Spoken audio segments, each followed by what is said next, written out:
Dette klip viser, hvordan du med VCDS kan lave en autoscan, således at du gemmer kodninger, identifikation og fejlkoder på alle styreenheder i bilen. Det er vigtigt at gøre det, før du går i gang med arbejdet, så du har den nøjagtige konfiguration af bilen. Ligeledes er det vigtigt at udlæse og bruge fejlkoderne for alle styreenheder, da styreenhedernes informationer går på kryds og tværs af bilen, og fejlen ofte viser sig et andet system end der, hvor den egentlig er.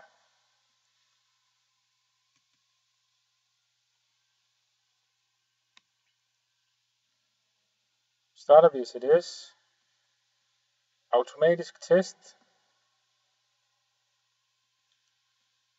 og heroppe vælger man så køretøjsmodellen. Den vi skal vælge, den VW Touran.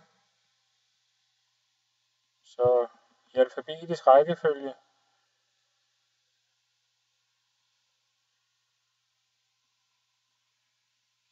VW Touran, klikker, og herefter så trykker jeg start, og med start så begynder VCDS at scanne alle styreenhederne.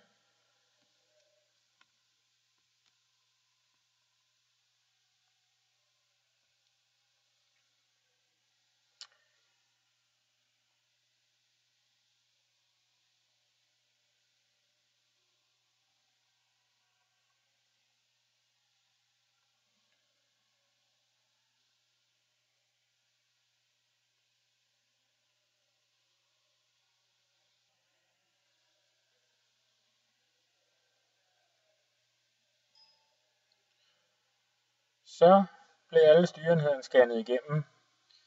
Det vi kan se her til højre, det er udlæsningen fra CAN Gatewayen, hvor CAN Gatewayen kan se, i hvilke styreenheder er der registreret fejl. Det er dem, der er markeret med rødt. Det vi skal gøre nu, det er at sørge for at gemme vores autoscan. Det gør vi hernede på gem. Under reparationsordrenummer kan vi selvfølgelig skrive det, hvis vi er interesseret i det. Men ellers gå op og skriv registreringsnummeret på køretøjet og tryk OK. Så er autoscannen gemt og vil kunne udlæses når som helst eller printes ud, hvis man ønsker det. Tryk på vis placering, så åbner den mappen, hvor er denne her fil autoscannen den ligger i. Sådan, så er den åbnet. Så kan vi godt lukke det her lille pop-up vindue. Ja, det lukker vi. Heromme bagved, der ligger vores stifinder, hvor vi har vores autoscan liggende. Den her autoscan kan man åbne, man kan printe den ud, eller man kan e-maile den, hvis man ønsker teknisk support fra en ekstern udbyder.